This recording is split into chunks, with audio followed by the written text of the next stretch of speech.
Hi, how are you? I'm Valentin Domecq, CEO of Criptolandia, a crypto education startup from Argentina, and former mission board member of the Group of Humanity DAO. First, I want to say that English is not my first language, so maybe I make some mistake or mispronunciation, so sorry for that. Like I say in my application, I will talk about 3 points that I think are fundamentals and how Proof of Humanity can solve them. The first one is the problem of scam, bots, and spam in social medias. The second one, the importance of having decentralized protocols that can provide digital identities in the blockchain.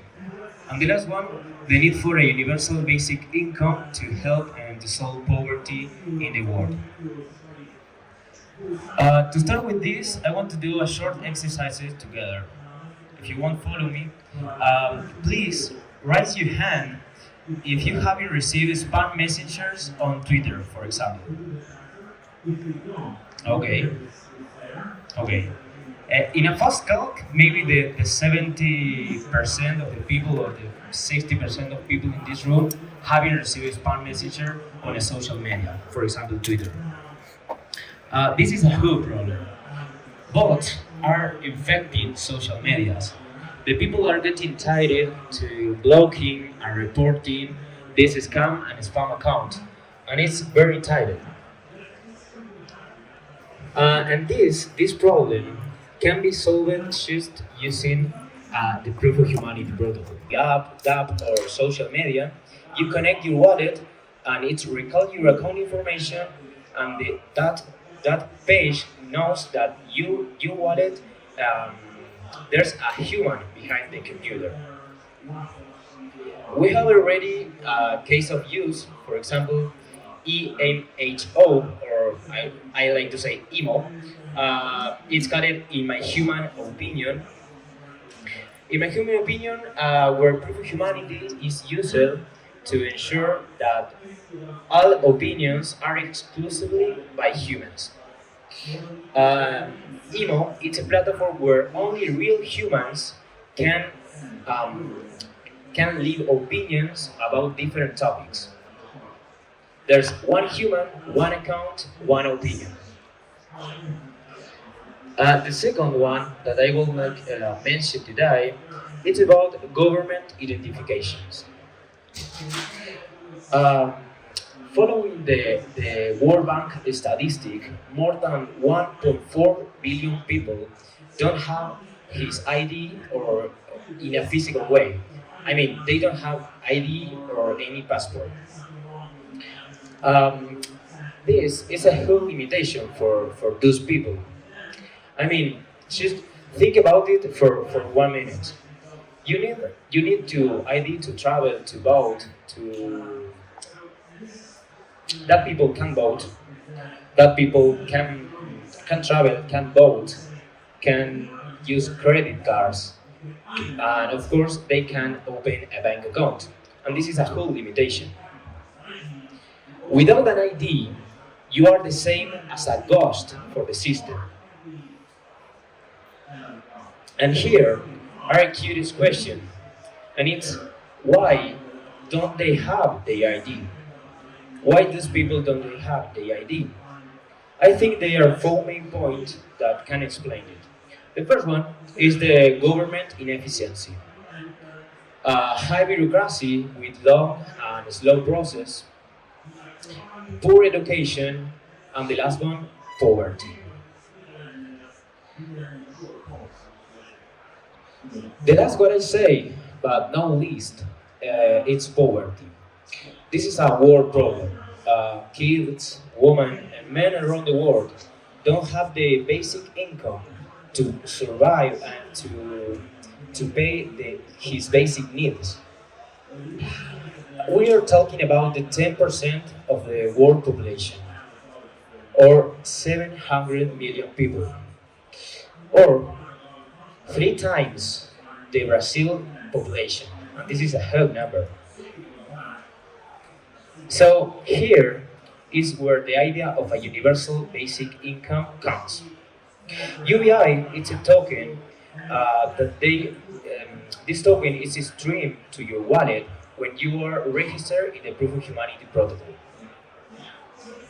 But the first question that UBI project had to make it's how to control the farmers, how we can be safe of farmers. It's the first question that a project like UBI had to make it.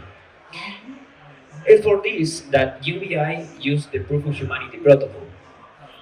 In that way, we can be sure that one human should have one basic income, should will receive one basic income. And I would love to have more time to explain how the total protocol works, but I will make a short explanation about it. You have to upload your profile in Proof of Humanity and stake it on a smart contract. Other humans already registered in the protocol have to vouch it. What that means? That means that it's they see your profile and they check, okay, he don't have any mistake, he's a real human, I will vouch you. Okay. Once this happens, the profile advances to pending registration, and this is the challenge period. After that, the human is accepted or registered in the protocol. What that means, get challenged or get challenged. Other human, it's checking all the profile who the people upload in the Proof of Humanity web. If they detect a fault or detect that the human wants to abuse the protocol, maybe uploading 2 times his profile, or making some mistake or don't follow the rules, the case is rated by jurors of Kleros.